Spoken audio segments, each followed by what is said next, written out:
Liquidity risk में भी investors का एक बहुत बड़ा डर लिक्विडिटी रिस्क होता है कि आप कभी भी किसी भी सिक्योरिटी को बाय या सेल ही ना कर पाओ उसके फेयर प्राइस पे। सिंपल मैं आपको मतलब बता दूं कि अगर आपको किसी भी इन्वेस्टमेंट को कैश में कन्वर्ट करना है और आप नहीं कर पा रहे तो दैट इज लिक्विडिटी रिस्क। अभी कैसे होता है, बहुत सारे फैक्टर्स हैं। मान लो उस स्टॉक के जिसको भी आपको या जो भी आपकी इन्वेस्टमेंट है उसको आपको कन्वर्ट करना है, तो मान लो उसकी ट्रेडिंग वॉल्यूम ही काफ़ी कम है, या फिर उस स्टॉक में मार्केट डेप्थ ही नहीं है, या फिर जो उसके बिड और आस्क के स्प्रेड्स हैं वो बहुत हाई है। तो इसीलिए आपको अगर ये सारी चीज़ें हैं तो उन स्टॉक्स को जो भी उसका फेयर प्राइस है उस पर बेचना बहुत मुश्किल हो जाता है, एंड इसी को बोलते हैं लिक्विडिटी रिस्क। जब भी आप किसी भी इन्वेस्टमेंट में एंटर हो रहे हो as an investor and in fact as a trader भी, आपको अगर बेस्ट मार्केट का फायदा उठाना है तो आपको लिक्विडिटी रिस्क के बारे में पहले ही पढ़ना ज़रूरी है, पहले उसके बारे में अवेयर होना ज़रूरी है।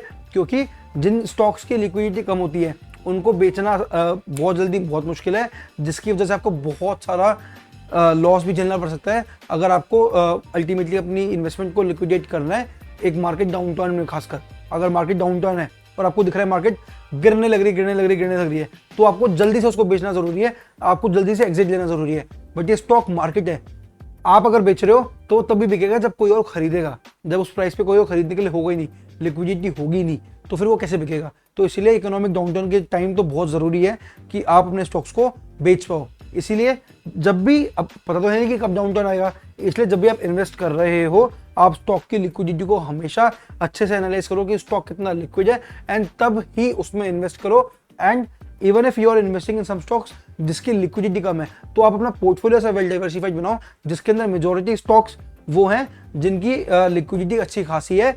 एंड अल्टीमेटली आपको इससे यही होगा कि आपके अगर एक शेयर में लॉस हो भी गया आपका पोर्टफोलियो बचा रहेगा।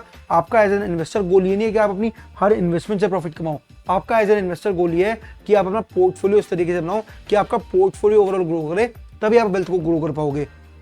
कोई भी ऐसा इन्वेस्टर नहीं जो अपने हर एक इन्वेस्टमेंट को कंसिस्टेंटली ग्रो करता है। लॉसेस सबके होते हैं, लेकिन अच्छा इन्वेस्टर वही है जो ऐसा पोर्टफोलियो बनाता है, चाहे वो कंपनीज को खरीद रहा है या उनका एक शेयर खरीद रहा है, वो ऐसा पोर्टफोलियो बनाता है ताकि ओवरऑल लिक्विडिटी से उसके ओवरऑल जब उसको सेल करना है उसको फर्क ना पड़े इतना ज़्यादा। तो इसीलिए बहुत ज़रूरी है। एंड इनफैक्ट जब आप ट्रेडिंग कर रहे हो तब तो बहुत ज़रूरी है। मान लो आप स्कैल्पिंग कर रहे हो जिसमें आप 5-10 मिनट के अंदर ही आपको पोजीशन काटनी है, तो उसके अंदर मान लो आपका प्राइस हिट हो गया जो आपको प्राइस चाहिए, लेकिन उस वक्त कोई बायर ही नहीं है, लेट्स आपको सेल करना है, उस वक्त कोई बायर ही नहीं है, फिर आप क्या करोगे। तो लिक्विडिटी होना बहुत ज़रूरी है, एंड किसी भी ट्रेड में एंटर होने से पहले लिक्विडिटी जान लो, तब ही सेफ रहोगे, वरना आपका पैसा जीरो भी हो सकता है।